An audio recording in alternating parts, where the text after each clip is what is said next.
Alguém mandou aqui.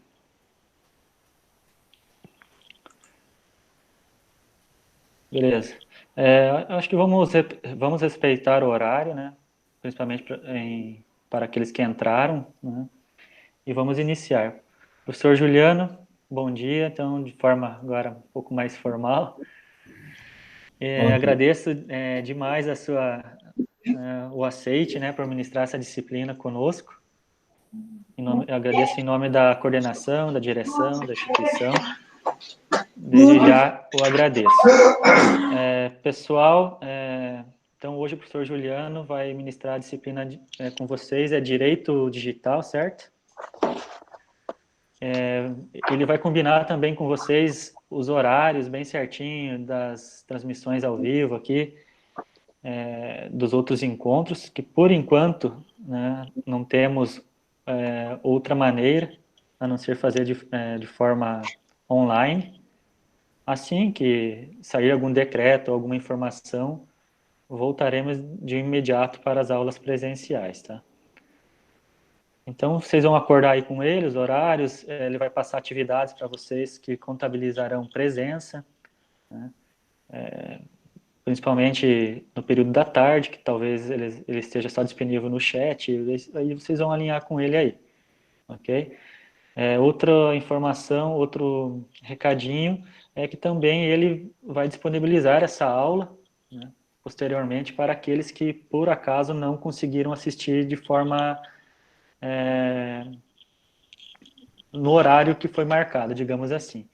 Então, ele vai disponibilizar lá no Moodle também, e para aqueles que queiram, né, rever a aula. E aí, professor, Sim,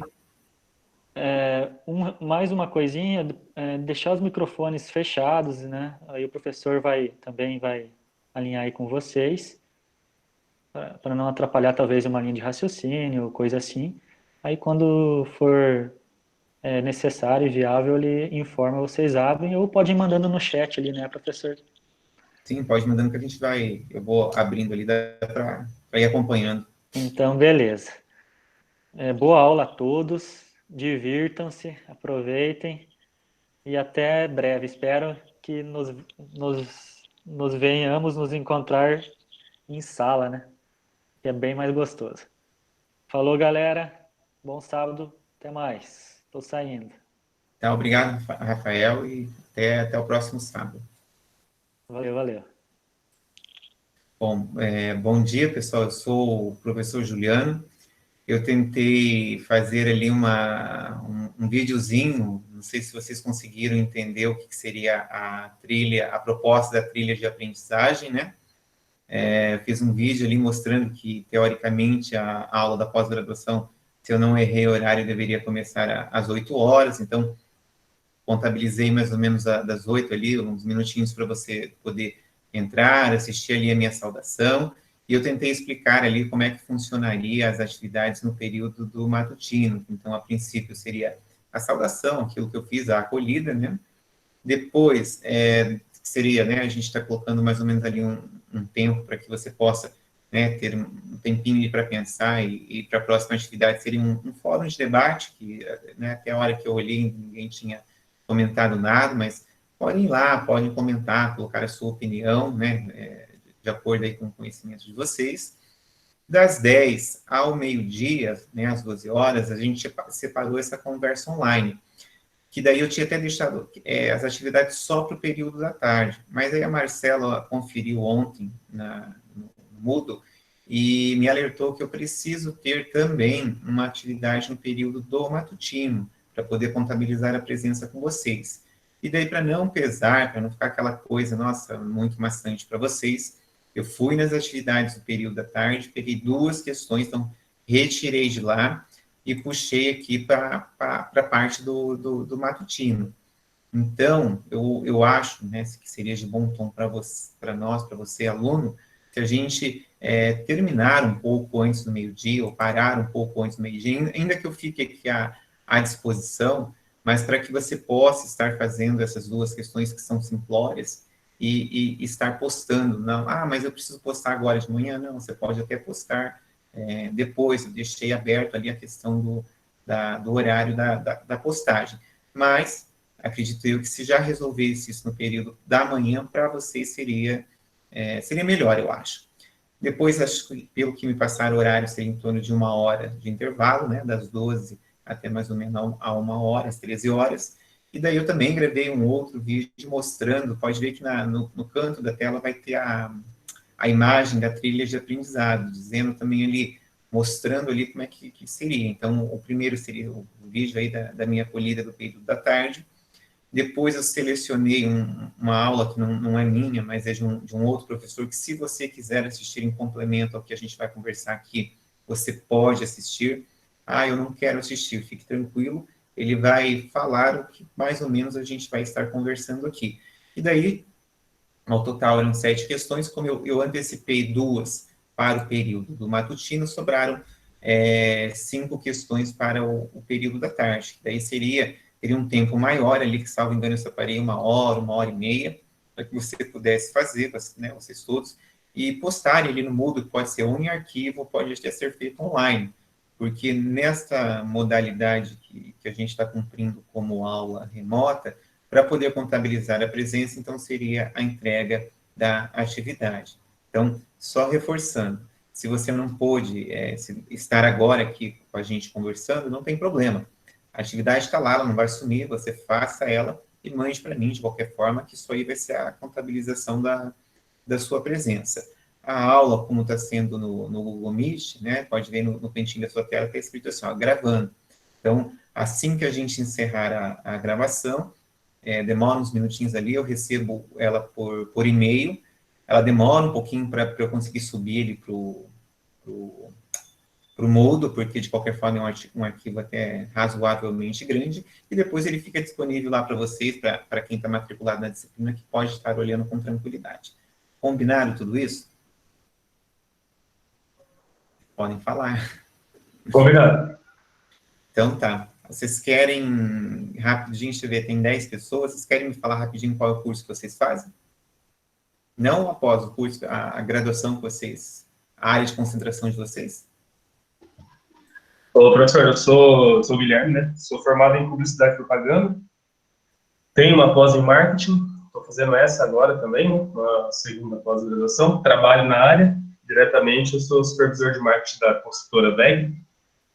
Que legal. E faz o quê? Já faz uns 8 anos aí que eu estou na área. Então, só buscando sempre estar atualizado aí, né? Já chegaram a ter problemas jurídicos nessa área, não? Cara, para você ter uma noção, eles têm 4 advogados que trabalham diretamente. É um fixo dentro. Pode falar. Mas você, assim, na área do marketing, do direito, não vou dizer, no seu caso, acho que não seria bem direito digital, mas na questão da atuação do marketing ali, com imagens, com coisas, já chegou a ter problema jurídico, alguma discussão, alguma notificação nesse sentido, não? Não, ainda bem, até então não.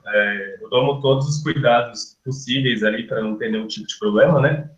E agora uma coisa, um novo princípio que a gente tem que se atentar muito bem aí é a questão do e-mail marketing, né? Vai entrar aquela nova regra a partir do meio do ano, se não me engano, não sei se já entrou. E é uma coisa aí que a gente está estudando bastante para não dar bola fora. Mas até então nunca tive nenhum problema, ainda bem. As imagens que a gente utiliza, a gente compra os direitos, tipo assim, a gente faz tudo certinho para evitar qualquer tipo de transtorno. Entendo. O Bruno também falou que é formado, falou que é formado em publicidade, né? Deixa eu abrir aqui pelo site. Que é formado em publicidade também, trabalha com e-commerce faz já alguns anos. Alguém mais?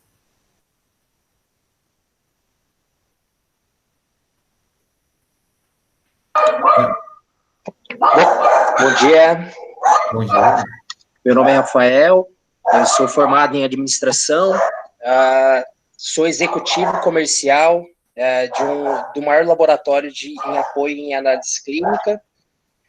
Nós atuamos aí em âmbito nacional, em média realizamos 10 milhões de exames mês.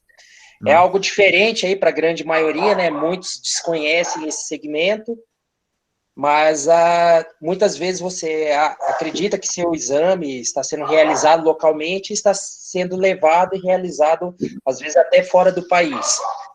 Nós estamos aí no meio do fogo cruzado, por assim dizer, né? Agora com esse negócio de coronavírus aí, é o dia todo só tratando desse assunto. Mas vocês fazem esses exames?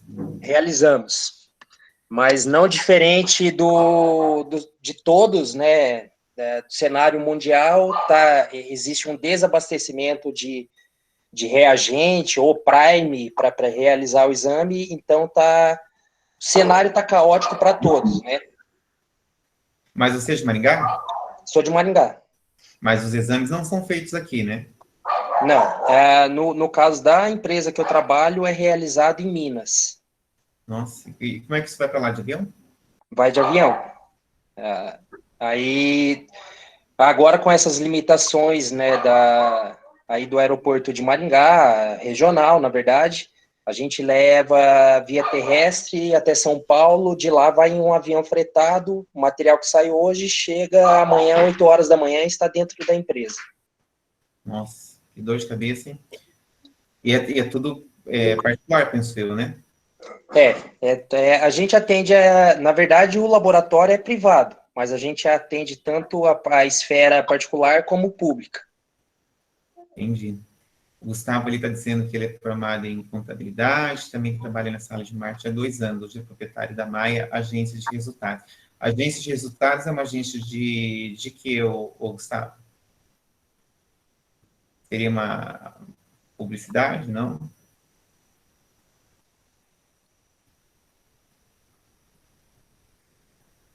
Marketing digital. Mas que presta serviço de imagem, né? De formação de conteúdo, páginas, é isso?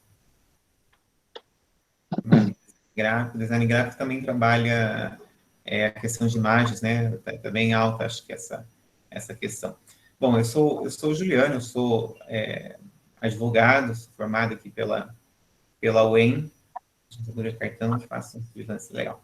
Sou formado aqui pela UEM desde 2002, atuei ali de 2003 a 2012 no mercado financeiro ali como advogado do Itaú, ali terceirizado, de um conglomerado de bancos.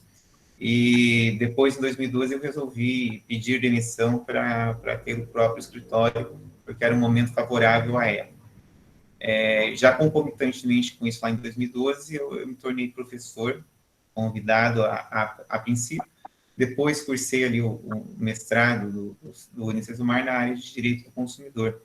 E por destino, quer dizer, minha formação é em Direito Bancário, digamos assim.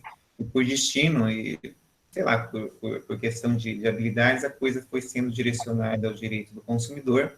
Aí o meu mestrado foi na área de direito do consumidor, então eu trabalho hoje ali no meu escritório praticamente 95% de todas as ações em direito do consumidor que o meu escritório quer. Acabei há 4 anos atrás mudando ele de endereço fixo ali para do lado do juizado, que é perto também da UniFCV, para ficar mais fácil. Então, essas demandas de direito digital, na verdade, na maioria dos casos, eu acabo atuando como advogado do consumidor, entendeu? Que talvez seja ao contrário até do que vocês possam estar aí trabalhando ou vivenciando. Imagino que pelo que vocês andaram me respondendo aqui, que vocês já estão todos na área do marketing e outras coisas, que daí seria o contrário, né? Seria a aplicação o cuidado para não se gerar uma demanda, ou um uso indevido, ou qualquer outra coisa nesse sentido.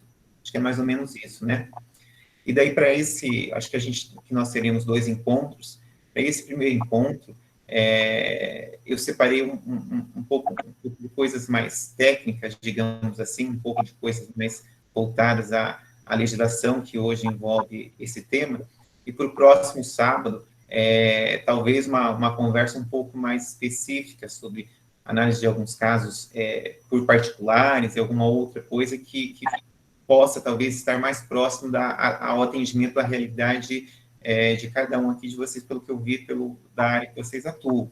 Então, vocês fiquem à vontade para estar me perguntando, me interrompendo, porque realmente, como em razão, né, se eu estivesse presencialmente com vocês, a gente passaria o dia conversando. Mas em razão de que a gente ficaria um pouco mais de 1 hora e pouco aqui, 1 hora e meia, digamos assim, conversando, muita coisa vai depender de vocês depois darem uma olhadinha, né, no que foi postado, ou posso disponibilizar todos os slides em PDF, se for o caso, mas eu já disponibilizei ali um material, ainda que seja simplório, mas serve de apoio para vocês, para estar conversando sobre isso. Certo até aqui? Ok. Professor, aqui é a intérprete. Acho que o João gostaria de se apresentar. Ah, tá. Acho que não deu tempo. Ah, perdão, mil perdões. Imagina. Meu nome é João, eu sou formada em design. Eu trabalho na área de marketing na empresa Autogiro. Eu trato imagens de modelos. Hoje eu estou fazendo a pós porque eu quero ter mais, né, mais conhecimento em relação a isso e mais novidades em relação a esse trabalho aí da área digital. Autogiro é aquela empresa de roupas, né, de roupas de ginástica, não é? Isso. Bem legal, seja bem-vindo. Obrigada. Mais alguém se apresentar para a gente saber mais ou menos qual é o nosso grupo de conversa hoje? Eu, Thalita? Não, se mais alguém quer se apresentar, porque acho que só uns 4 ou 5, né, se manifestaram, viu que o pessoal trabalha, né, em áreas bem interessantes, bem importantes. Bom dia, pessoal. Professor, bom dia. Muito bom estar de novo aqui tendo uma aula do senhor. Eu sou formado pela FCV em gestão comercial, foi em 2016 a formatura. Aí o senhor até ministrou algumas matérias, e até naquele curso de logística também, o senhor deu algumas matérias para mim. Então, uma satisfação estar de novo ouvindo uma aula sua. Imagina, obrigado. Você, como é seu nome? Paulo Pessutti. Hoje eu trabalho na área comercial de uma fabricante de módulos fotovoltaicos. É uma empresa alemã e tem escritório comercial aqui no Brasil. Até por questão do trabalho, eu precisei mudar para São Paulo. Aqui, não sei se todos saibam, né? Mais uma vez foi postergado o isolamento na cidade até o dia 10 de maio. Então uma guerra aqui contra o vírus. E eu também tenho uma startup voltada ao marketing digital, que é só para o mercado de energia solar fotovoltaica. É um mercado que está em crescimento no Brasil aí. Então, você mora em São Paulo, né? Estou morando em São Paulo. E até essa pós, eu estou retomando ela, eu iniciei ela uma propaganda em marketing, né? E agora no retorno até mudou o tema, mas eu devo concluir ela aí esse ano. Entendi, não, legal, Paulo. Seja bem-vindo. Eu acho que, se eu não me engano, eu te acompanho pelas redes sociais. Eu acho que eu vi essa questão da energia e fotoelétrica, tal, que você trabalha aqui, bem interessante. Seja bem-vindo. Obrigado. Mais alguém? Bom, depois, se quiserem, também a gente pode ir me interrompendo, se for o caso, pode se manifestando sobre o que trabalha, sobre o que é. Então, essa parte um pouco mais técnica aqui da legislativa, pensando assim do direito digital, eu separei 1, 2, 3, 4 autores como sugestão. Evidentemente, como é uma pós-graduação, você pode, de repente, querer se aprofundar um pouco mais no conteúdo, mas também pode, como essa aqui é uma disciplina, penso eu, de jurídica, dentro de um curso voltado para marketing, uma outra coisa, talvez você não vai ter tempo, não vai querer se aprofundar nessa questão jurídica mais do que a gente vai estar conversando. Então, isso aqui eu vou postar para vocês, mas basicamente separei o professor Tarcísio Teixeira como o número 1, ele é professor da UEL e da USP, estive nos 2 últimos congressos, ele foi palestrante, um cara muito inteligente, tem vários livros escritos, e tem uma linguagem muito acessível sobre essa questão do direito digital, patente, uma série de outras coisas. Separei o professor José Carlos Araújo Almeida Filho, também é um livro específico de processo eletrônico, teoria geral do processo eletrônico no Brasil, bem importante também. Separei o Dr. Fabrício Bozão de Almeida, que ele é procurador no Distrito Federal e escreve bastante sobre essa área do direito digital, tem várias obras publicadas e é um militante nesse sentido. E não teria como não fazer a indicação para vocês aquela que é chamada de papa dentro aqui do direito do consumidor, do direito eletrônico, que é alguém que eu tenho bastante respeito, que é a professora Cláudia Lima Marques, lá do Rio Grande do Sul. Como eu disse, eu só tenho o título de mestre, mas dei uma startada na questão aí do doutorado, que eu fiz uma disciplina só na UEM, numa outra área, achei que a coisa não tinha nada a ver comigo, mas gostaria de fazer o doutorado, se um dia isso for possível, lá no Rio Grande do Sul, com a doutora Cláudia Lima Marques. Então, a disciplina de hoje é Direito Digital e Comércio Eletrônico. Então, eu separei aqui algumas coisas simplórias para a gente começar a conversa, que vocês também podem estar até, talvez alguns aqui possam até estar me ajudando. Então, eu parti ali do início ali da questão da internet, né, do surgimento dela nos Estados Unidos, em 69, com fins, a princípio, né, fins militares, fins de interligação de dados ali do exército americano. Depois da próxima década de 80, essa questão, o governo americano começou a utilizar isso aí para questões também entre as universidades, mas para fins de comunicação, né? E um pouco mais tardio, de forma mais para frente, né? Eu não sei qual é a idade de vocês, mas eu já tenho 42 anos, então eu me lembro muito bem disso. Em 93, essa tecnologia, quer dizer, a gente nem sabia, pelo menos eu de cidade pequena, nem sabia que poderia um dia existir essa questão chamada internet, mas em 93 essa tecnologia começou a ser disseminada para a área empresarial, com a tentativa de até de baratear os equipamentos, e com isso a coisa começou a tomar uma escala um pouquinho diferente ali do que era na década de 60, com aqueles computadores gigantes e com preços que realmente ficaria difícil para a população em geral. Nesse período inicial, né, para quem viveu vai se lembrar muito bem, a comunicação era feita por meio de uma linha telefônica, né? A gente conectava lá na sexta-feira, depois da meia-noite, para contar um pulso até segunda-feira. Imaginem como é que o mundo andava devagar nesse período, né? Nesse período que eu digo de querer chegar aí ao que nós usamos hoje como rede mundial de computadores. Então, essa rede mundial de computadores é a interligação aí de todas essas máquinas ligadas aí através de uma rede que não é uma rede privada, mas é uma rede que vai interligando essa troca de informações, essa troca de dados, como a gente está fazendo nesse exato momento, utilizando da internet para conseguir projetar, para conseguir assistir aí uma aula. Estamos ali em 10 participantes da sala, então, veja, são 10 pessoas em 10 lugares distintos e que estamos aqui interligados, conversando sobre um determinado assunto, inclusive com a possibilidade da gravação da aula.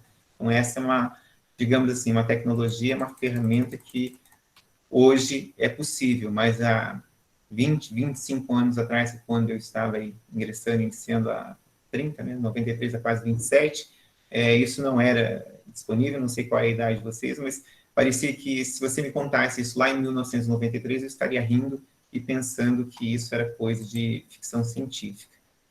Aqui no Brasil, a internet só foi disponibilizada para a população em 1995.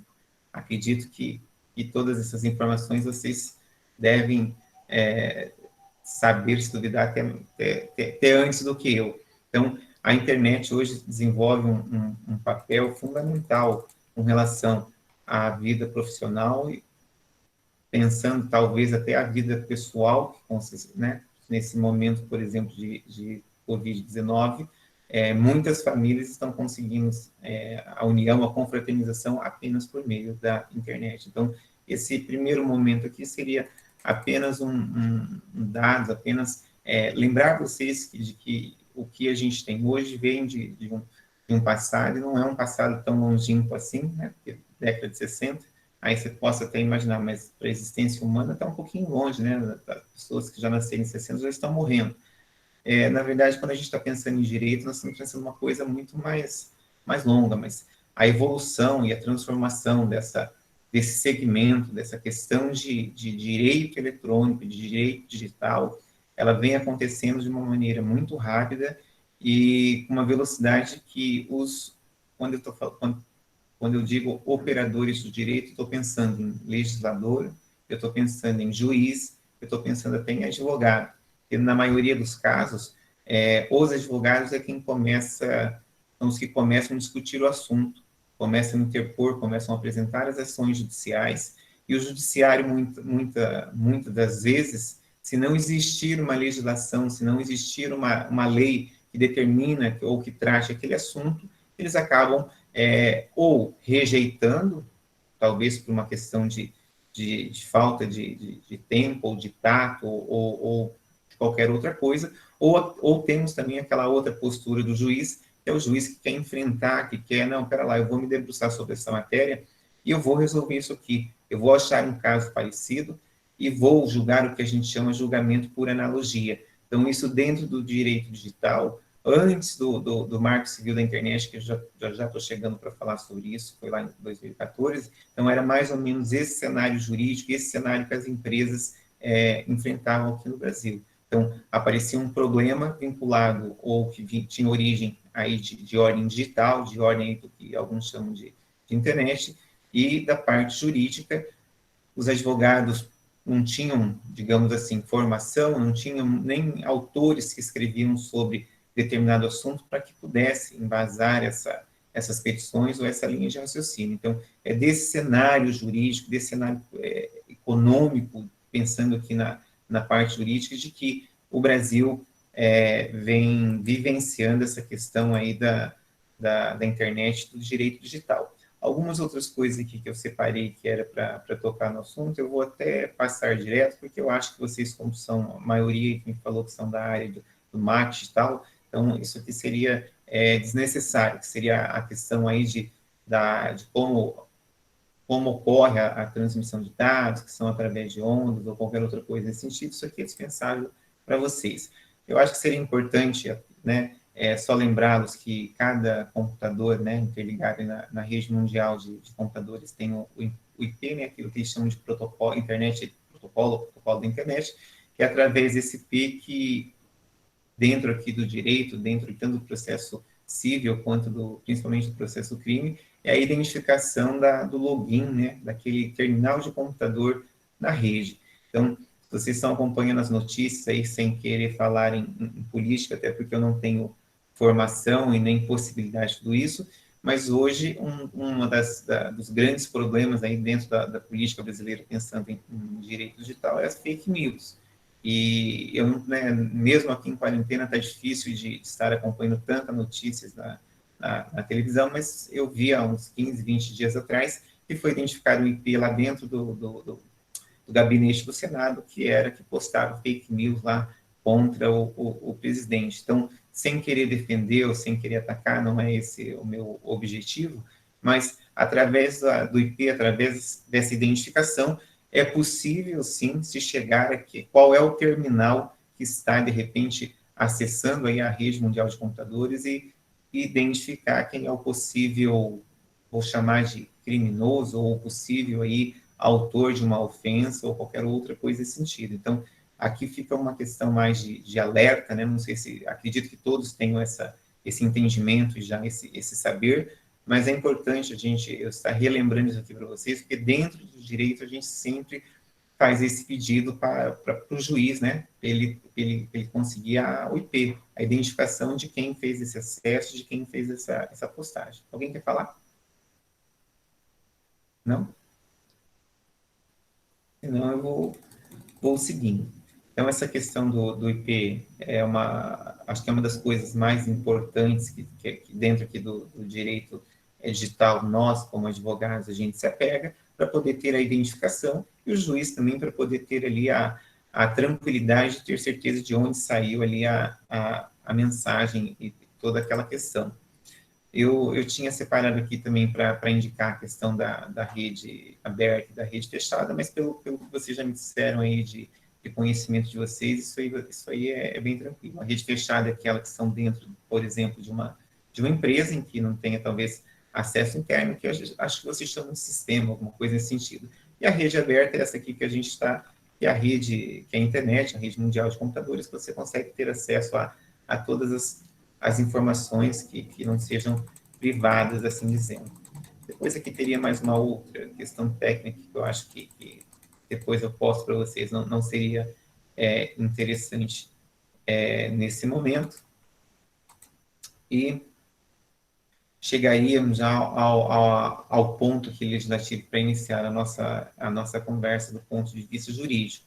Então, na década de 90, só para vocês entenderem, né, a Constituição Federal é de 1988, 5 de outubro, e depois da Constituição Federal, praticamente todas as leis brasileiras, todo o ordenamento jurídico brasileiro teve que ser revisto, teve que ser revisado, teve que ser atualizado, em razão do período militar que o Brasil viveu, de 64 a 84, 85, que em 1967 tivemos a Constituição chamada de Constituição de 67, ou Constituição Militar. Então, com a redemocratização do Brasil e com a inserção de vários direitos civis e com o cidadão na Constituição de 88, muita coisa teve que ser refeita, muita coisa teve que ser revista. Dentre todas essas coisas que em 88 foi assegurado para nós, população, uma delas era a questão do direito do consumidor, que daí demorou menos de 2 anos ali, e em 11 de setembro de 1990 foi promulgado, foi editado ali o nosso primeiro Código de Defesa do Consumidor, que está vigente até hoje. Nessa época, então na década de 90, como é que funcionava? Quer dizer, que era o Código de Defesa do Consumidor que regulasse a questão da internet, a questão do direito digital? Não, lá não dava para se pensar nisso ainda. Então, lá naquele período foi editado aquilo que chamavam de norma, chamada Norma 004/95, que trazia ali o conceito de internet. Mas olha que engraçado, em 1990 nós não tínhamos ainda a internet disponível para a população. Estou falando isso só para vocês entenderem como é que é complicado o direito quando está se começando uma área nova, uma situação nova, fatos novos envolvendo questões e que, infelizmente, com relação à internet, ela é muito volátil, ela é muito rápida. Então, hoje eu posso estar acabando de estar falando aqui uma determinada entendimento, uma determinada decisão sobre um caso, e amanhã, em razão de mudanças aí, de tecnologia, de conhecimento aí de hackers e uma série de outras coisas, o que eu acabei de falar já pode ter ficado superado. Então, essa é uma questão que é uma grande dificuldade aqui para o direito brasileiro. Então, desde 1990, né, 95 começou a abertura da internet de forma para a população. Então, desde 1995, eu vou contar assim, até 2014, nós tivemos um vácuo legislativo. Quando eu digo vácuo legislativo, todos os casos, todos os problemas que as empresas, se você pegarem aí quem trabalha com marketing, então, tudo que se houve, que se tinha de problema nesse período, era um terreno que juridicamente não se sabia o que poderia ser feito. Porque se você me consultasse como advogado, eu dizia, olha, eu acho que com relação ao direito empresarial, você pode, né, pegar lá marcas e patentes, isso aqui você tem direito, isso aqui você não tem direito, isso aqui você tem registro, isso aqui você não tem. Com relação ao contrário, né, do direito do consumidor, daquele que está sendo, digamos assim, explorado, a gente teria o CDC. Só que quando você juntava tudo isso para uma discussão jurídica, né, submetendo isso ao judiciário brasileiro, nós não tínhamos um marco legal, nós não tínhamos uma regulamentação. Então, isso dificultava bastante o direito brasileiro nesse período, e eu acho que trazia vários prejuízos aí de ordem empresarial, de ordem para quem trabalha com essa matéria, com esse conteúdo, como vocês estavam ali me dizendo.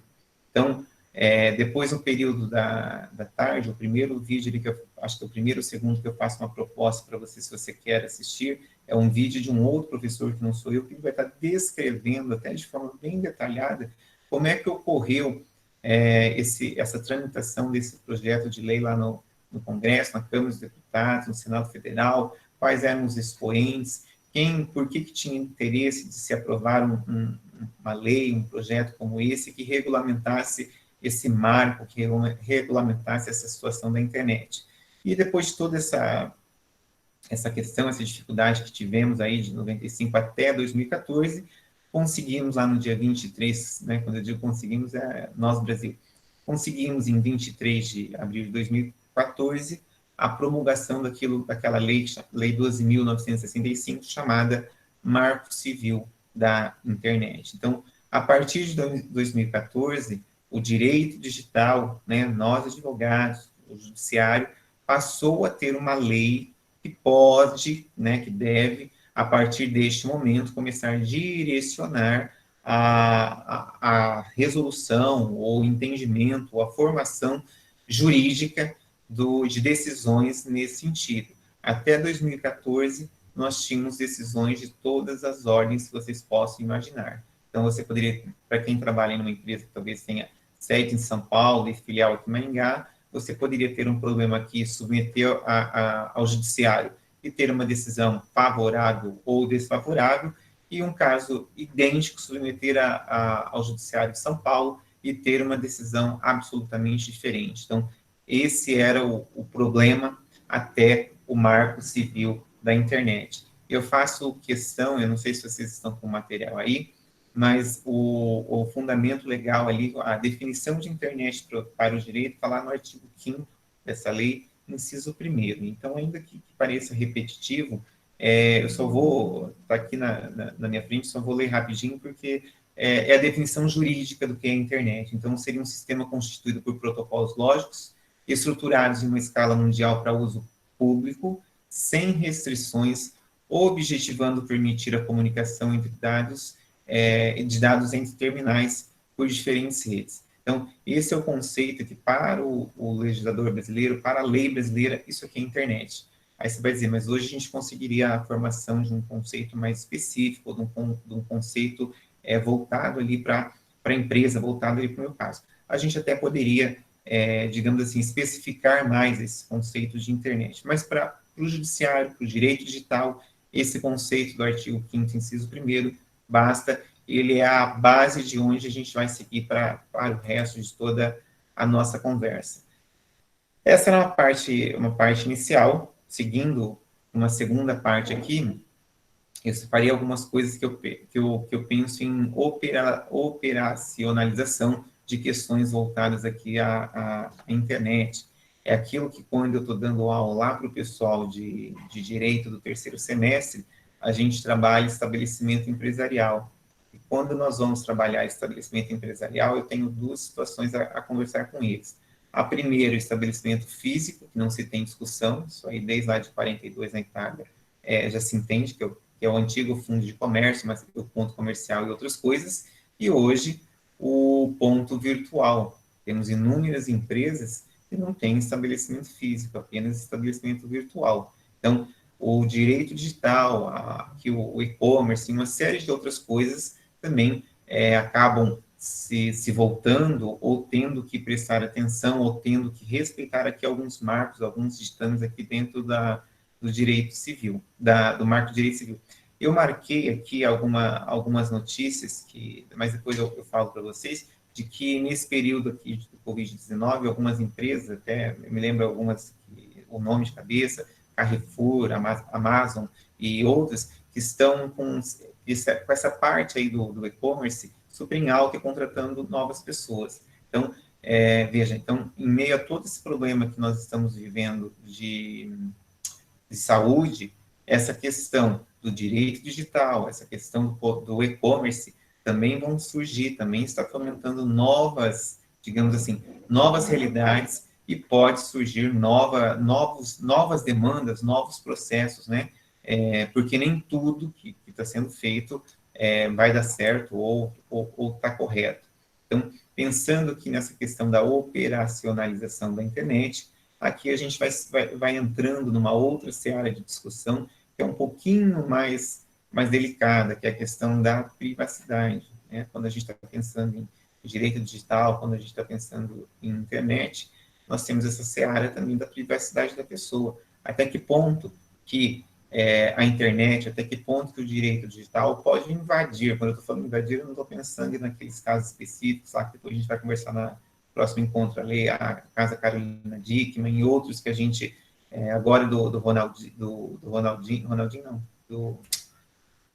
Neymar, né? Então, assim, não é isso que eu estou pensando nesse momento. Eu estou pensando ainda na questão aqui da privacidade, mas de dados eletrônicos, né? Aqueles que muitas vezes são captados com ou sem o nosso consentimento. Então, é nesse sentido que eu queria estar aqui conversando com vocês uns minutinhos, que seria aquilo que a lei chama de cookie, né? Captação de cookie, que são informações ali de comportamento, informações de desejo, informações de direcionamento do usuário da rede aí mundial de computadores. Aí você pode estar pensando, mas espera lá, que tem isso aí excelente. Eu acho que essa questão do cookies a gente usa bastante para poder entender qual é o perfil do nosso cliente. Não, eu até acho que seria esse raciocínio por parte de vocês que mexem do marketing seria bem interessante. Mas eu, do outro lado, que sou aqui do direito, estou pensando, mas espera lá, quem é que diz que eu concordo com a captação dos meus dados, dos meus hábitos, daquilo que eu acho interessante, daquilo que eu acho legal? Então, essa é uma outra preocupação, uma outra vertente aqui dentro do direito brasileiro e que não pode ser esquecida e que a gente tem que olhar com cuidado e verificar de que forma que isso está correto ou isso pode ser feito. Então, aí que o pessoal que trabalha com marketing, acho que sabe, talvez de forma até mais simplória, mas quer dizer, essa questão do cookies e a captação dessas informações, como se fosse acessado o diretório desse indivíduo, né, e captar essas informações de quanto tempo ele acessou, que página que ele acessou, esse perfil aqui, esse P, ele gosta de olhar página de veículo, então, né, por questões do logaritmo, vamos encaminhar para ele só esse tipo de página. Então, são essas informações que eu estou lhe dizendo e lhe propondo que, espera lá, e a privacidade dessas informações? O direito, o que vai fazer com isso? Nós vamos permitir? Então, se isso for permitido, então, quer dizer, você pode pegar uma grande empresa, uma montadora, que depois eu tenho até o print ali que eu vou mandar para vocês. Eu gosto de carro, então eu sempre estou olhando o site das montadoras e olhando o modelo, né? Gosto de olhar isso. E algumas não, a maioria já tem tomado cuidado do quê? Para você poder acessar a página dela, você tem que permitir ali a captação desses dados. Então, faz uns 4 ou 5 meses, a Audi tinha ali um lançamento no site, e que para você poder ver as características do veículo, né, veja, curioso, não vou comprar nada, mas para eu poder ver as características do veículo, eu tinha que dar um OK ali no quadradinho, para que eles pudessem fazer a captação dos meus dados. Quais dados?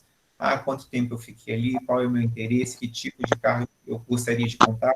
Veja, possivelmente um cliente em potencial. Então, é esse viés que eu estou querendo falar, agora eu estou querendo mostrar para vocês que o direito digital, o e-commerce, ele também tem que respeitar algumas coisas, de que forma e como é que o Brasil está legislativamente com relação a esse assunto, né?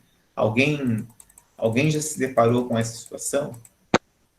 Professor. Pois não. O João está perguntando como é o nome da lei, se existe assim, um nome específico para a lei de roubo de dados. Na verdade, não é lei de roubo de dados, é o Marco Civil da Internet. É isso que vai regulamentar, é isso que vai fundamentar o direito ali de privacidade, que é isso que eu estou começando a falar com vocês. Entendi. E ver com ele se é exatamente isso. Professor, tem uma dúvida. Pois não. Você falou que teve essa troca de informações aí dentro do site, né? Então, você tinha que permitir a tua entrega de dados em troca para você conseguir ver as informações do veículo, é isso? Isso. Eu estou até E isso é legal? Por exemplo, eu não estou meio que te obrigando a fazer uma coisa em troca de... Entende onde eu quero chegar? Porque as informações, elas são bem relacionadas à privacidade, né? Então, você está me forçando a entregar a minha privacidade para eu poder enxergar uma característica. Isso é legal? Exatamente. É isso que eu queria falar para vocês, justamente essa questão. Antes de responder se isso aqui no Brasil é legal ou não, eu quero te contar como é que funciona em outros lugares do mundo. Dentro do direito, a gente, obviamente, o Brasil é autônomo e o que é lei aqui não é lei em outro lugar do mundo, né? Mas nós sempre temos que observar, e assim que o legislador, assim que o judiciário se comporta, a gente sempre olha o resto do mundo. De que forma que isso está sendo resolvido lá fora, né? E pensando aí em direito digital, em direito do consumidor, nós aqui no Brasil, nós estamos engatinhando, é o nosso começo. Mas se você pegar lá Estados Unidos, Europa, União Europeia, a coisa está em outro ritmo lá. Na Argentina, tem uma lei que trata de forma específica dessa captação de dados e que consta, né, você não precisa anotar, mas só para você saber, que no artigo 48 Na Argentina, é possível os sites requererem essa informação, essa possibilidade para fins comerciais. Porém, então, por exemplo, quem me fez essa pergunta foi a Audi, lá o site da Audi. Então, na Argentina é possível ela recolher esses meus dados, mas ela não pode repassar para ninguém. Então, ficaria como sendo um banco de dados privados, apenas aquele site que eu acessei. Na União Europeia, desde 2002, nós estamos em 2020, então há 18 anos, nós tem diretrizes de que proibindo esse tipo de prática, porque eles entendem que isso seria uma questão de espionagem da navegação do internauta. Então, lá na União Europeia, para que haja essa captura de dados, apenas se houver a autorização por parte do usuário. E aqui no Brasil? É isso que você acabou me perguntando. Aqui no Brasil, o Marco Civil, que é essa lei que eu acabei de falar, que é de 2014, ela trata o assunto de forma genérica. Ele não vence, ele não resolve essa situação jurídica, se eu posso ou se eu não posso. Então, como o Marco Civil não tratou isso de uma forma específica, regulamentando, olha, não pode pegar os dados do Juliano, ou pode pegar os dados do Juliano, mas não pode repassar para terceiros. Então, essa questão do cookies aqui no Brasil, esses dados, é um vasto caminho, um vasto campo aí de discussão, e de que aquele que tem mais informação consegue, digamos assim, consegue negociar, consegue vender, consegue fazer uma série de outras coisas que no âmbito aí digital, que no âmbito comercial, pode dar problema sim. Quando eu digo pode dar problema sim, como eu acabei de falar, o exemplo tonto, bobinho ali da Audi, era uma página de veículo, e eu não conseguia acessar aquelas informações ali, que eu queria olhar o carro. Veja, no site, qual o problema de olhar o carro? Não tinha problema nenhum, mas eles só permitiam se eu desse ok na captura dos cookies, né, dos meus dados de informação. Então, este é uma situação bem peculiar aqui no Brasil, em que dá para ter muita discussão e gerar muito problema. Eu sou filiado a uma associação, que é a maior associação de direito do consumidor, que é a Brasilcom. Então, dentro ali da Brasilcom, já tem vários nomes ou renomes nacionais, até um renome internacional, que discutem esse assunto. Qual assunto? Ao contrário do que a gente está falando. Então, a questão de proteger os dados do consumidor aqui do que está acessando a rede. Então, pegue essa questão, essa matéria bancária, não sei se isso acontece com vocês, mas acontece bastante comigo. Eu não faço cadastro em outros bancos, em site aí de cartões digitais, nada disso. E quase que, não vou dizer que diariamente, mas quinzenalmente ou mensalmente eu recebo e-mails, ultimamente eu estou recebendo até o WhatsApp, eu não sei de onde que eles arrumam o telefone da gente, fazendo ofertas para abrir conta nesses bancos digitais, para receber um cartão de crédito digital, e daquele que até eu tenho um dos cartões lá que eu tenho de um banco desse digital, tipo assim, a cada 3, 4 meses eles dobram o meu limite de crédito. Então, veja, isso tudo está relacionado com o quê? Você vai dizer, nossa, mas isso é ótimo para você. Depende. Quando eu estou falando depende, eu estou olhando para os olhos do consumidor. Então, veja, isso aí é uma questão de privacidade, uma questão de dados digitais, e que isso aí está sendo violado sem nenhum cuidado. Ah, mas para você é ótimo ter limite. Eu não sei se eu tivesse uma situação de superendividamento, entende? E para esses bancos, a população do Brasil são 210 milhões de brasileiros, né? Então, se você tirar ali o que for criança, o que for incapaz, mas sobra muita gente. Já pensou como é bom aí para você pegar um grande banco, pega o banco aí, o Itaú, o Bradesco, ou qualquer outra instituição, se ele pode captar esses dados, né, e mandar para você aí produtos que sejam do seu interesse, seguro de vida, capitalização, crédito pessoal, entende onde eu quero chegar? Então, isso é uma grande e complicada discussão que aqui dentro do direito digital, dentro do e-commerce, isso tem sido travado, alguns por órgãos de classe. Quando eu digo órgãos de classe, o Brasilcom defende, por exemplo, o direito do consumidor, tem ali as procuradorias, né, o Ministério Público de Defesa do Consumidor.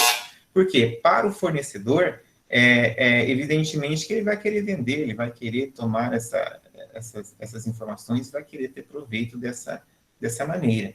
Mas é esse o ponto, é esse o marco que é bem complicado e que dentro aqui do direito brasileiro, nós temos que ter, vocês que trabalham com isso, tem que ter, no meu ponto de vista, tem que ter bom senso e, se deparando com um caso concreto, com a situação, buscar o amparo jurídico. Quando digo amparo jurídico, buscar a legislação, buscar, de repente, um advogado que possa estar te orientando. Olha, isso aqui é possível, isso aqui não é possível, porque você pode vir a sofrer uma ação aí com valores ou com danos catastróficos, dependendo do que for feito nesse sentido, entende?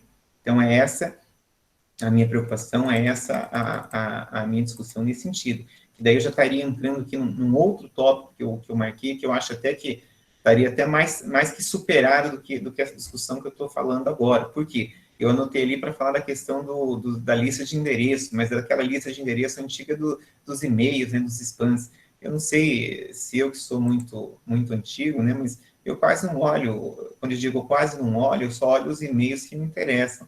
Os outros e-mails, se é spam, se é lixo eletrônico, é de gente que eu não tenho relacionamento, eu não tenho negócio, eu nem abro. E como eu venho lá de uma grande empresa, de um conglomerado, então assim, e hoje sou, né, desde 2012, 2013 sou professor, eu acabo recebendo muitos e-mails por dia. Então, o meu critério, né, eu já trabalhei com gente que não tinha, que a caixa de entrada era limpa, a pessoa lia e colocar e estava não conseguindo, a minha caixa de entrada é uma coisa do outro mundo. Você olha lá, tem, sei lá, 1000 e-mails, não li, que eu recebo todo dia em torno de 40, 50 e-mails, e eu não consigo ler. Em dia que eu não, né, dia de aula, dia de outras ocupações, eu mal passo na frente do computador. Então, é nesse sentido de que, e essas listas de e-mail? Não fere a privacidade? Isso hoje, no passado, era um comércio muito lucrativo. Hoje nós já estamos um pouquinho adiante, né?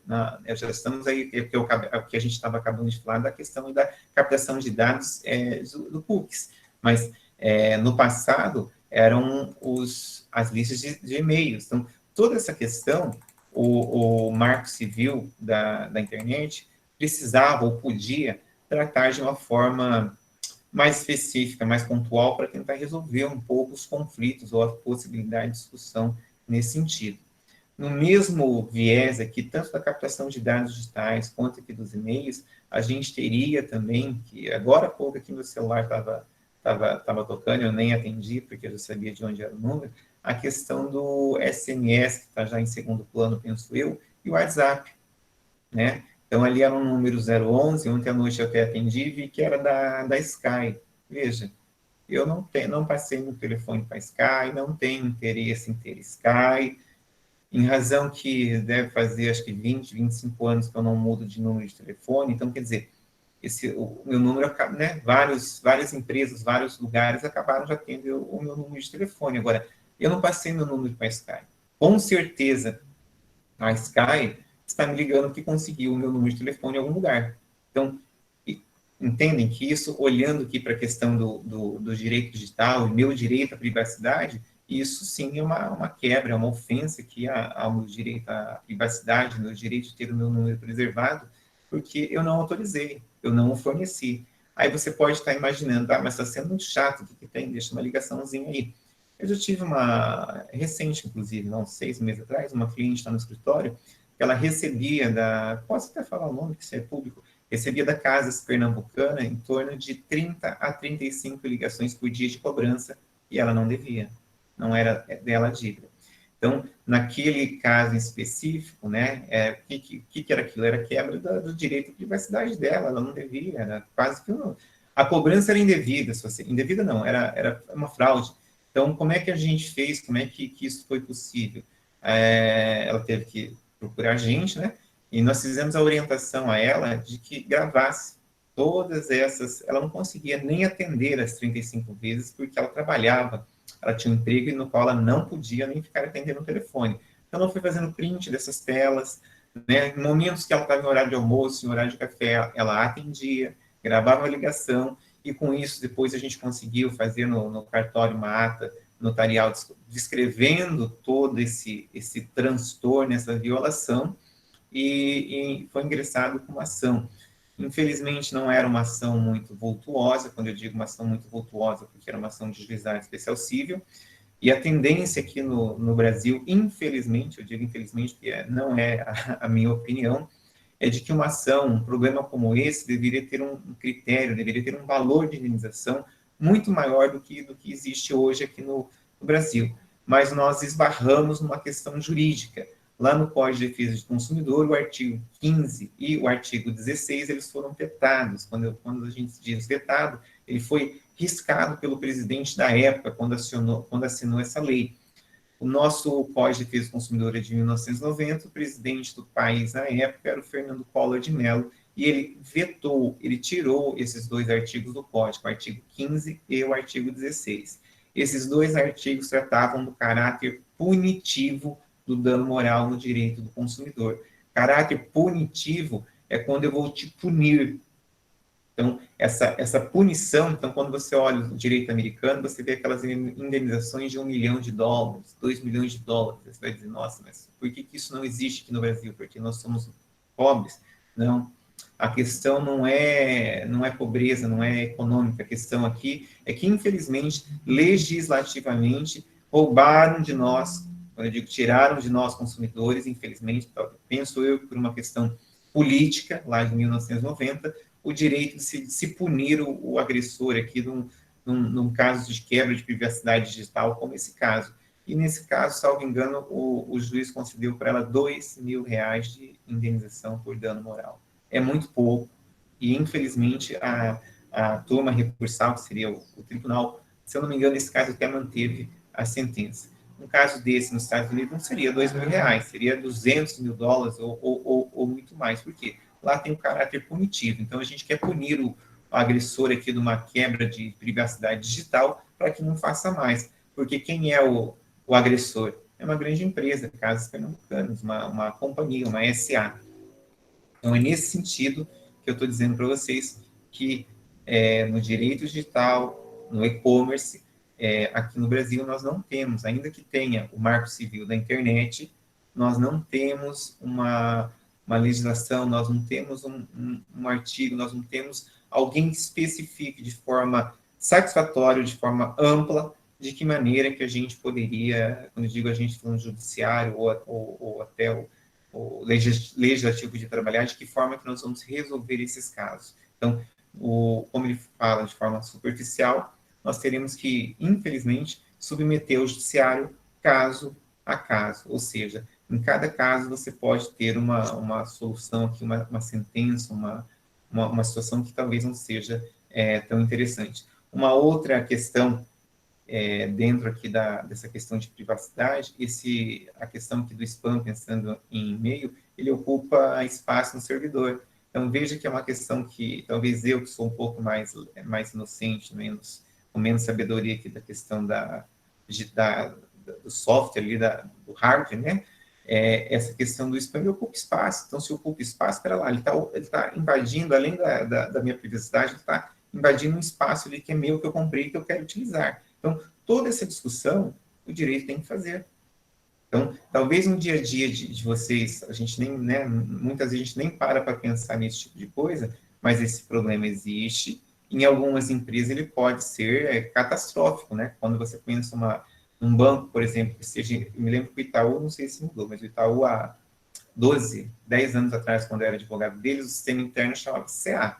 E o CA era o mesmo no Brasil todo. Então, para eu acessar aquele sistema, eu acessava com o meu CPF com uma senha pessoal. Agora, imaginem o servidor deles, o tamanho que era, o quanto de problemas que poderia ter por spam e outras coisas ocupando espaço que não fosse ali a questão sistêmica. Então, isso é bem complicado e o direito tem tomado atenção nesse sentido.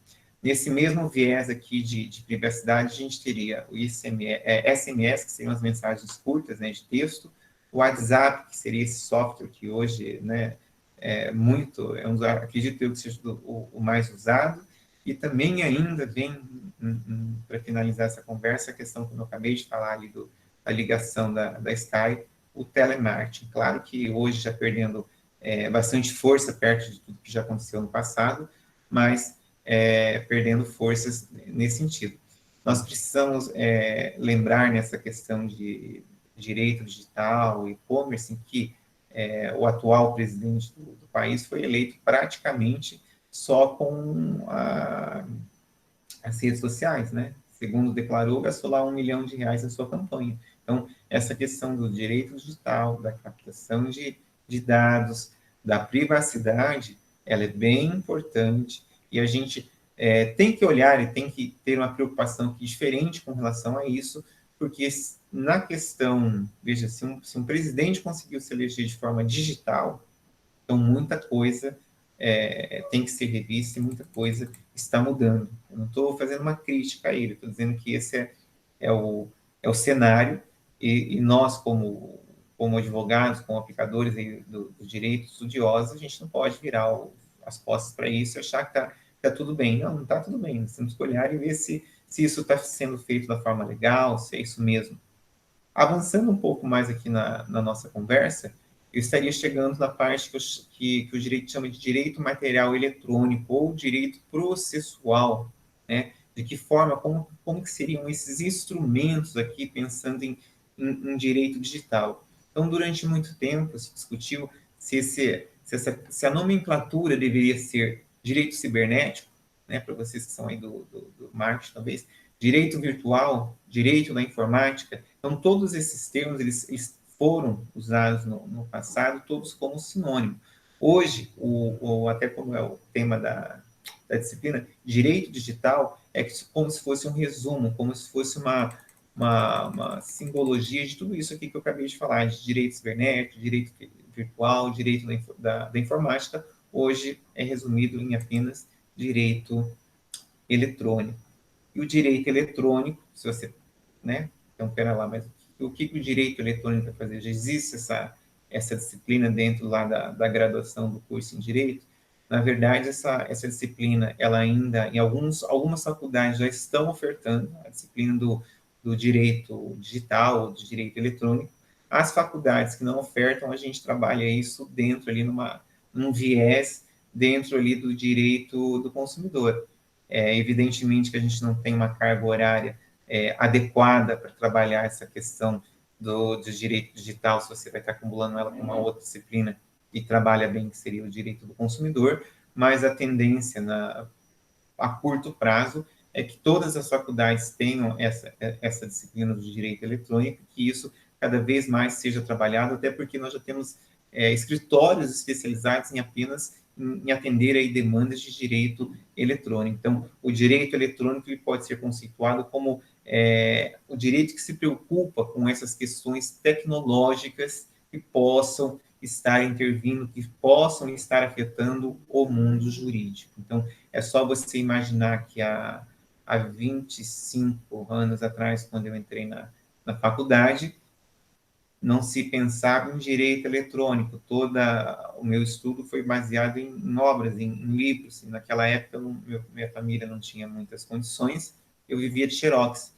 Hoje, quando a gente pensa em um livro, eu compro aqui, para dar aula eu gosto de usar o livro físico, mas todos os meus alunos têm acesso em razão da plataforma da UniFCB, têm acesso à biblioteca virtual da Saraiva e da Pearson. Quantas mil obras tem naquelas duas bibliotecas? Inúmeras, e tudo atualizado. Então, vejam a diferença dessa questão do direito de 25 anos atrás para o que a gente tem hoje aqui em direito eletrônico e direito digital. Um outro pilar aqui que eu quero pontuar de forma rapidinha seria a questão da informática jurídica, que se preocupa com o quê? A informática jurídica se preocupa com as ferramentas a serem adaptadas ao direito. Por quê, Juliano? Não sei se é aqui, deixa eu até ver se é aqui que eu anotei, mas senão eu já falo para vocês.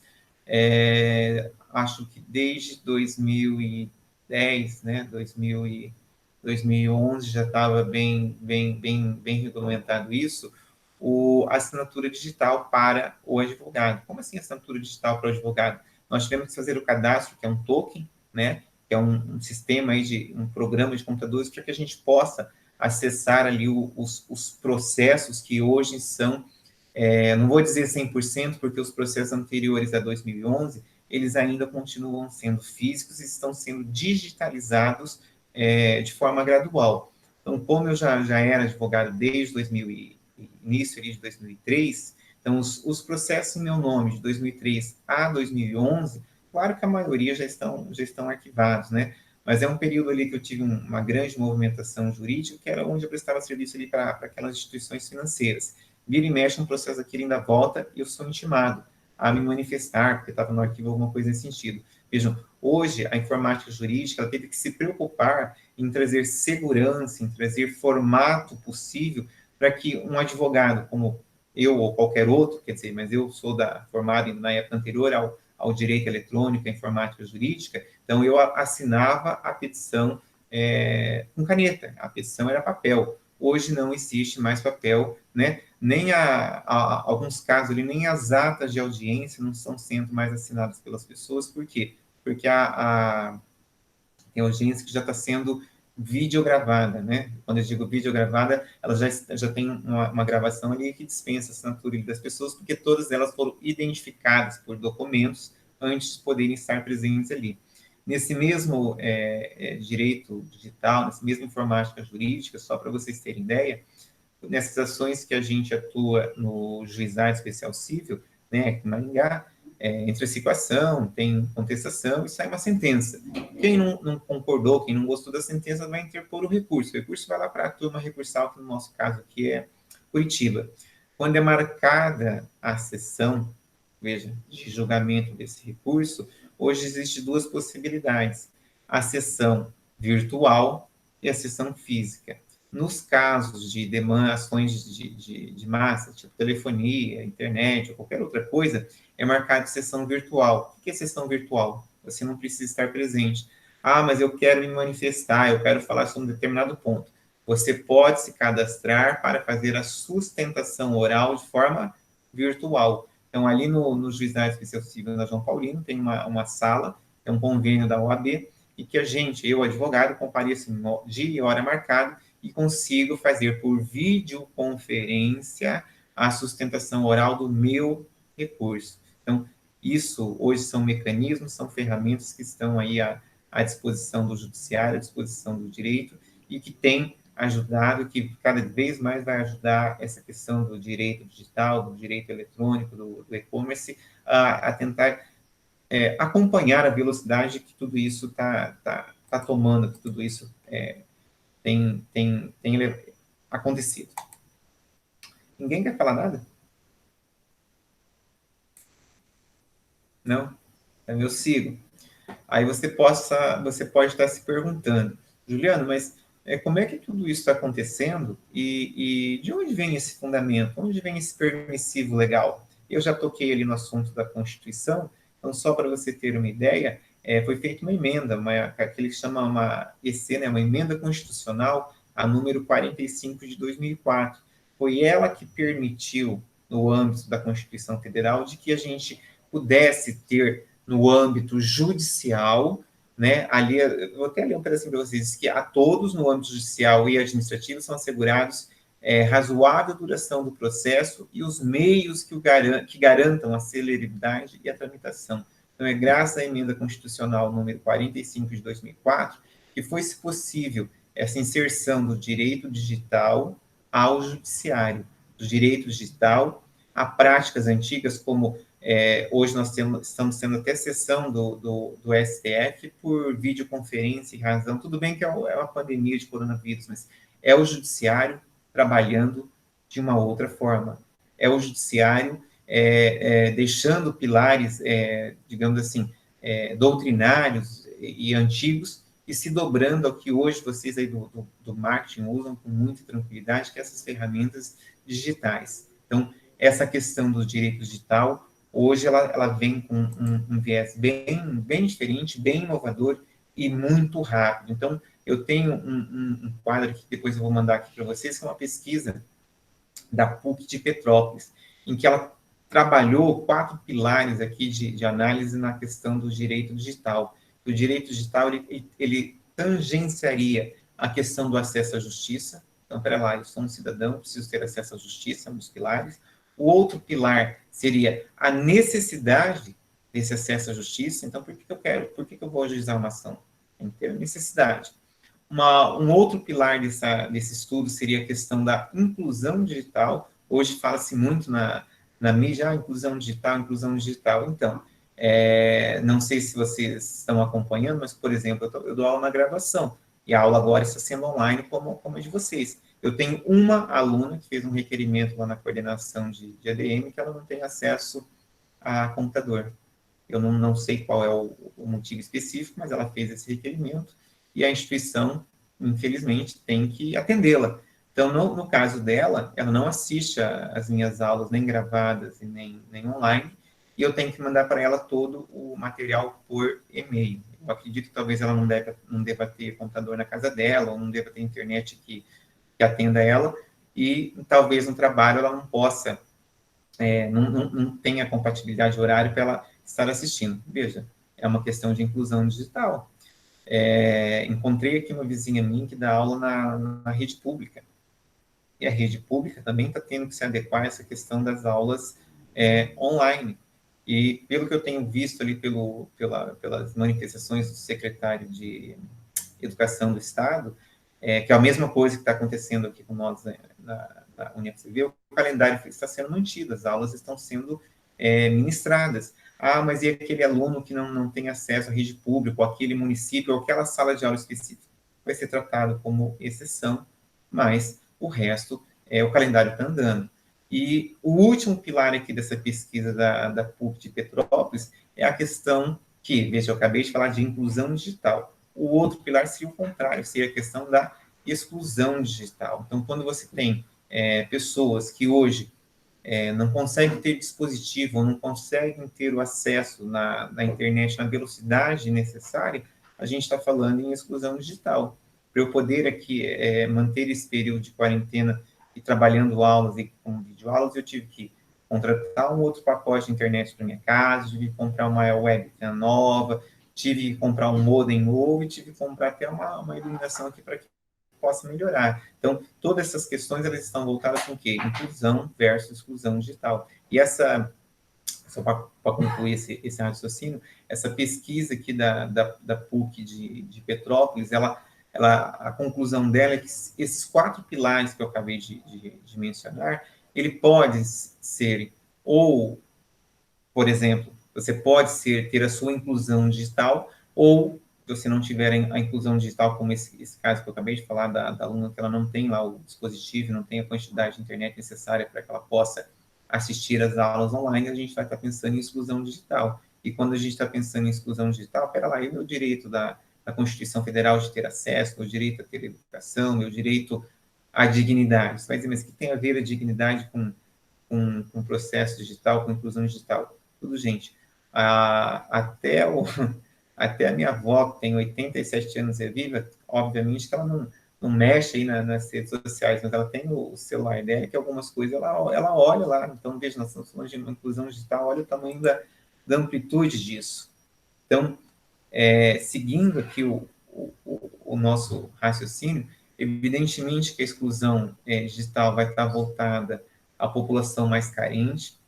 Tem um autor, um sociológico, que é o Luhmann, ele falava da teoria dos sistemas, entendeu? Um cara que escreve umas coisas bem, bem interessantes. Ele dizia que o sistema, no caso, que o sistema social, de tempos em tempos, ele vai se autorregulando. E quando a gente está pensando em direito digital, em e-commerce, ainda que Luhmann seja um contemporâneo, mas você pode ver que isso tem muito a ver. Quando tem muito a ver, porque quando você pega ali, quem é que pensava em fazer compras para a internet há 20, 25 anos atrás? Isso era impossível, entendeu?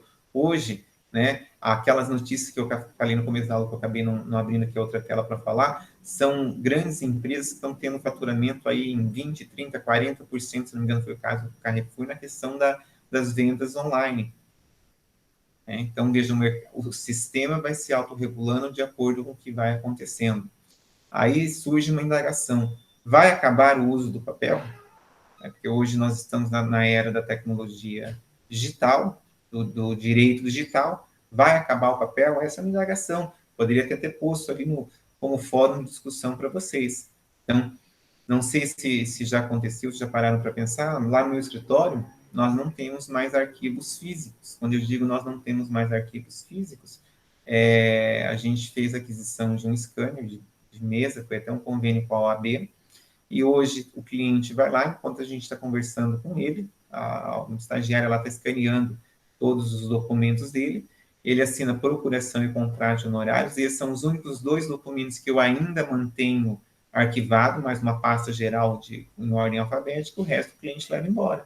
Então, eu não tenho arquivo físico. E já estivemos analisando, já estivemos olhando se não valeria a pena até ter, né, o tablet para colher ali a assinatura desse cliente na procuração e no contrato de forma digital, e que daí a gente nem teria mais esse papel como as grandes operadoras aí, a NET, a Claro, já fazem na venda de celulares. Direito digital. Aí você vai dizer, mas o que isso aí tem a ver com direito digital, Juliano? Não entendi. Eu tenho várias ações lá no escritório e que a gente discute que você pode colher a assinatura do consumidor por vias digitais, sim. Aí eu lhe pergunto, o consumidor teve acesso ao conteúdo do que está assinando? Uma boa indagação, um bom fórum de discussão.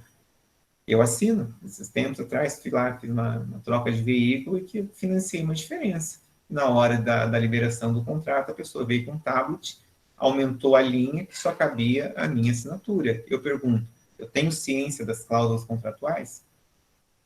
Direito digital, como é que vai fazer com isso? Isso é errado, é ilícito? O direito consumidor, o que fala?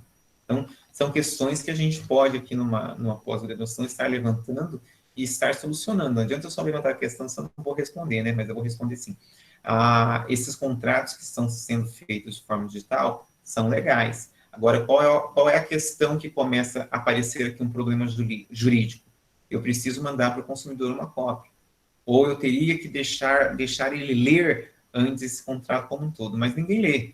Então, eu disponibilizo para ele uma cópia e o direito do consumidor me garante, me resguarda a possibilidade de anulação, não estou falando do contrato, mas de uma determinada cláusula que possa ter sido elaborada ali de forma, deixa eu achar uma palavra que não seja tão pesada, de forma mais favorável ao fornecedor e não ao consumidor. Então, isso, a gente já tem esse resguardo, a gente já tem essa proteção jurídica aqui dentro do direito do consumidor, vinculando aqui ao direito digital.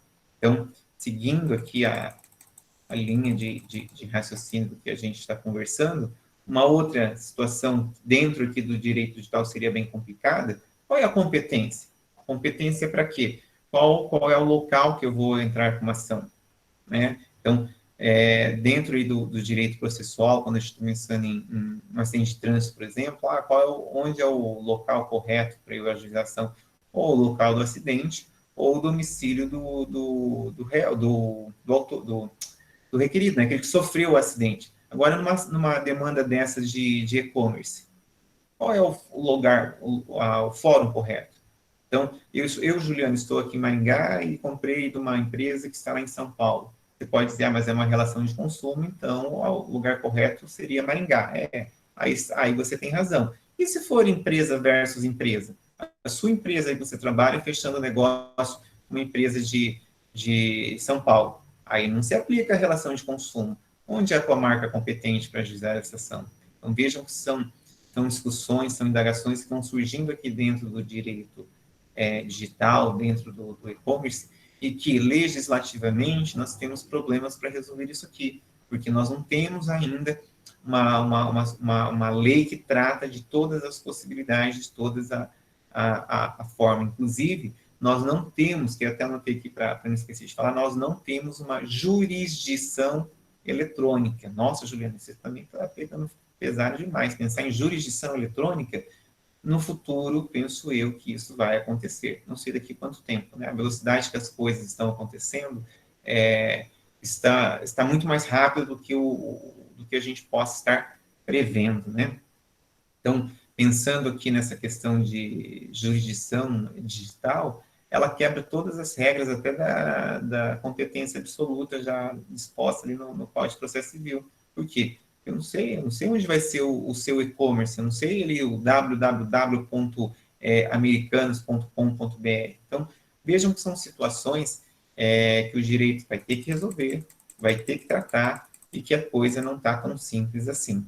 Então, Só para fechar essa questão aqui da parte jurídica ainda, aqui de direito digital, a lei que permitiu que todo o processo se tornasse eletrônico é a Lei 11.419 de 2006. Então, demorou de 2006 até 2011 para que isso realmente estivesse efetivo aqui no Brasil. E foi dividido os processos aí de acordo com, né, cada estado tem autonomia para implementar o seu sistema. Não é um sistema único lá desde de Recife até no Rio Grande do Sul. Isso já faço até como uma crítica, é um problema, porque se fosse um sistema único, então eu, Juliano, que estou cadastrado aqui no ProJude do Paraná, eu poderia acessar qualquer outro processo a nível de Brasil. E não é assim. Cada estado tem um sistema, e cada sistema eu preciso fazer um cadastro ali, e tem sistema que eu preciso mandar documento por e-mail, tem sistema que eu preciso mandar foto, tem sistema que eu não preciso mandar nada. Então, não é simples, não é fácil para você estar direcionando essa questão do direito digital num país do tamanho do nosso, que a legislação, você vai dizer, mas a legislação é o marco civil da internet. Sim, essa é a base, mas como eu disse que a base ela não é muito, ela não resolve algumas coisas de forma específica, ela acaba deixando lacunas, deixando problemas para que cada estado, cada julgador, cada caso tem que ser tratado de uma maneira, tem que ser tratado de uma forma. Eu não sei se vocês sabem, mas tem uma outra questão que, só fechando isso aqui, que existe até já a intimação eletrônica. Quando eu digo intimação eletrônica, os processos que correm eletronicamente, evidentemente que a intimação também é eletrônica. Mas já existem portarias, inclusive aqui do Tribunal de Justiça do Estado do Paraná, autorizando a intimação das partes via WhatsApp. Ali no Juizado Especial Civil de Pequenas Causas, se você for sozinho, sem advogado, eles vão cadastrar o seu telefone e vão te mandar a intimação via WhatsApp. Então, quer prova maior de que o direito digital está acontecendo aqui embaixo dos seus olhos? Não. Essa é realmente uma prova irrefutável, indiscutível. Avançando aqui um pouquinho para uma parte que também nos interessa, é a questão da prova eletrônica. Como assim a prova eletrônica? Tem valor um print de tela? Tem valor uma conversa de WhatsApp? Tem valor um e-mail? Então, aqui eu anoto como sendo documento eletrônico e prova eletrônica. Tá, só ver o que ele está me perguntando aqui. Vamos ver.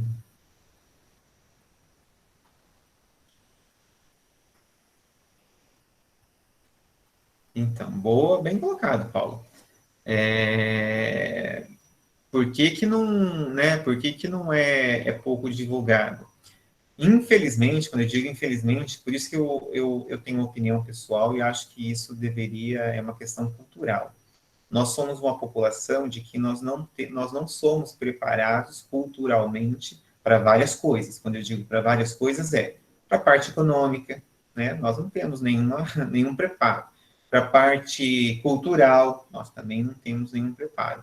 Então, como a população, ela, para quem domina, é melhor você ter uma população leiga. É muito mais fácil você dominar os leigos. Então, por que eu vou divulgar a informação de que eu não deveria, que eu teria que respeitar a sua privacidade, sendo que quem vai estar se valendo disso são as grandes empresas, bancárias, telefônicas. Então, esse é um dos grandes problemas aqui do nosso país, onde existe uma inversão de valores e que, em vez de respeitar um direito que eu tenho, que é o meu direito à privacidade, isso é preterido em prol de um grande banco, de uma grande instituição financeira. Nos Estados Unidos a coisa não funciona assim, não. Né? Lá a lei é lei, lá o cidadão ele sabe quais são os direitos dele e ele não permite que seja violado. Aqui, infelizmente, por uma questão cultural, eu acho que nós vamos ainda anos, talvez aí nem os netos de vocês vão chegar nesse grau de desenvolvimento cultural para estar exigindo uma questão como essa, quando eu digo exigindo de todos os meios, exigindo administrativamente e exigindo no judiciário, e o judiciário dando um respaldo, não, isso aqui não pode acontecer mesmo, senão haverá indenização. Então, isso, infelizmente, eu concordo e acho que não estamos bem nesse assunto. Só fechando aqui essa questão da prova eletrônica, A lei que permitiu a judicialização de forma eletrônica, a 11.419 de 2006, lá no artigo 11, torna documento eletrônico expressamente admissível como meio de prova. Então, lá na lei que possibilitou o judiciário se tornar processo eletrônico, também possibilitou que todo documento eletrônico pode ser utilizado como meio de prova. Então, quando a gente está falando em todo documento eletrônico, eu estou pensando em e-mail, em WhatsApp, em SMS. Aí você pode estar passando pela sua cabeça, nossa, mas isso aí eu jogo aí no CorelDRAW, eu modifico isso aí com muita facilidade. Aí eu aproveito e já te faço uma advertência. O parágrafo 2º desse mesmo artigo, ele traz a possibilidade da arguição de falsidade desse documento. Então, eu não vou dizer para vocês que eu nunca vi, porque eu já vi, infelizmente, eu já vi advogado, já vi parte no processo processo parar e abrir ali um outro processo, um incidente de falsidade documental. Então, é uma conversa adulterada, é um e-mail que foi adulterado, então, cuidado, cuidado.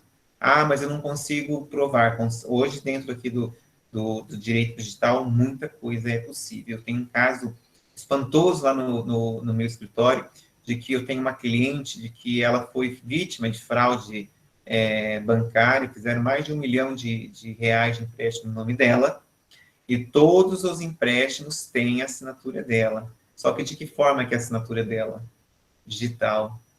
E daí, né, nós já entramos com várias ações, acho que deu umas 7 ou 8 ações, tão grande que é o problema. 3 ações nós já ganhamos, quando a gente ganhamos, já finalizou, já até recebemos a indenização, e outras 4 estão em trâmites ainda. E por incrível que pareça,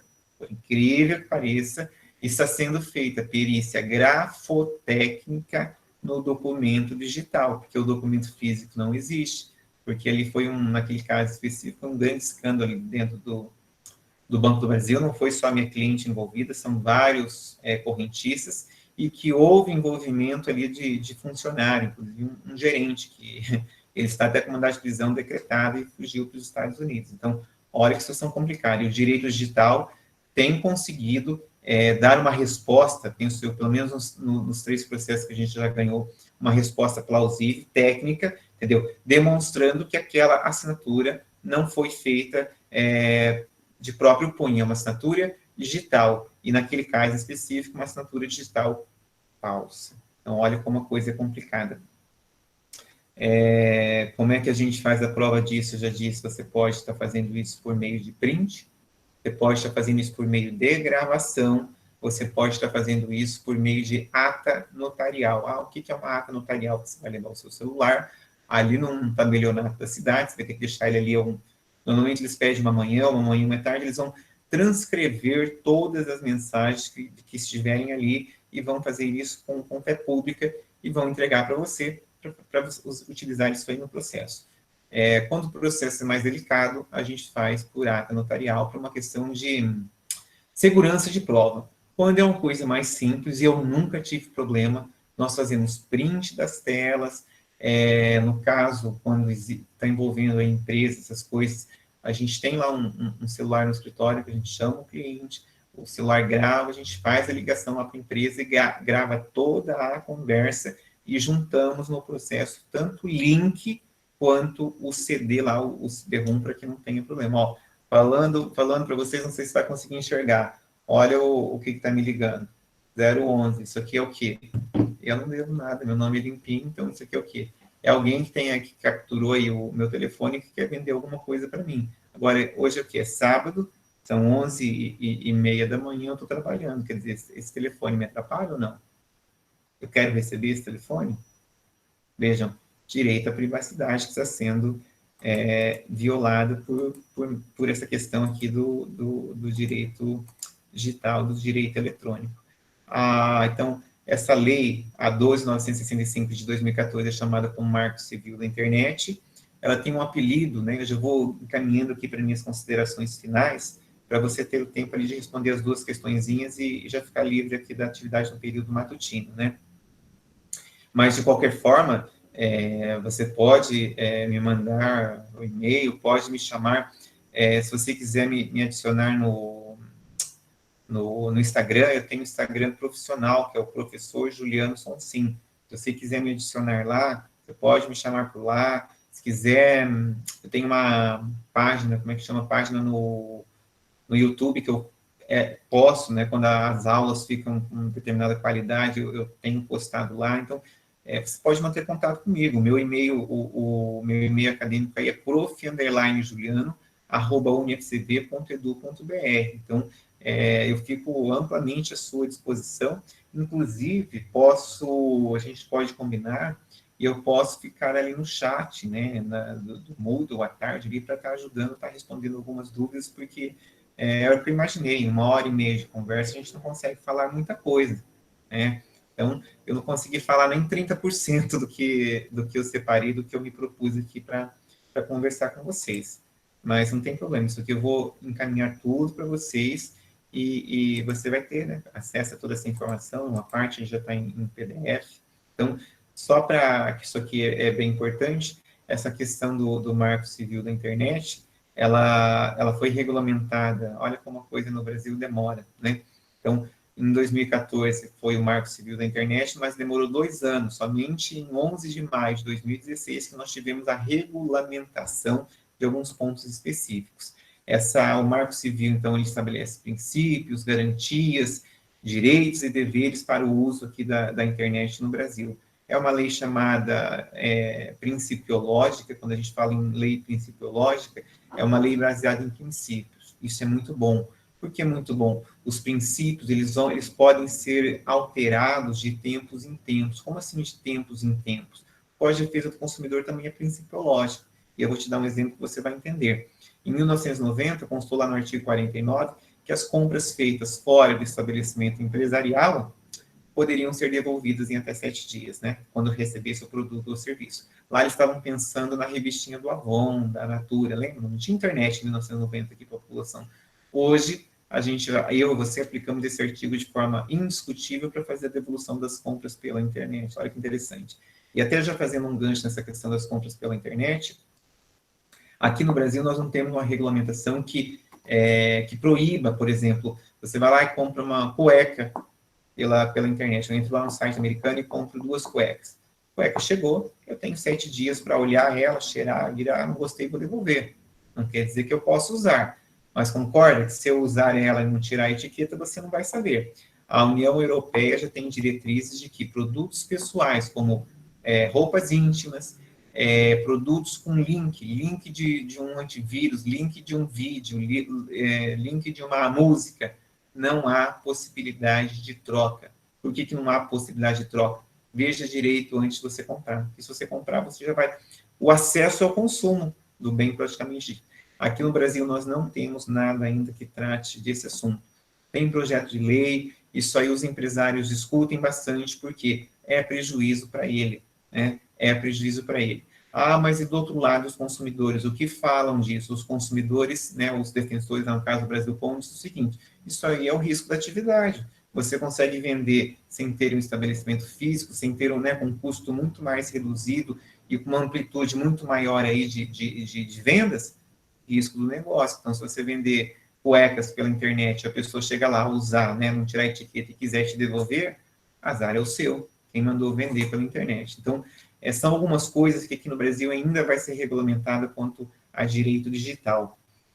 Estabelece diretrizes ao poder público, então o Marco Civil da Internet também direciona, aí, também dá um norte para o poder público, e estabelece regras específicas para os provedores de internet de maneira específica.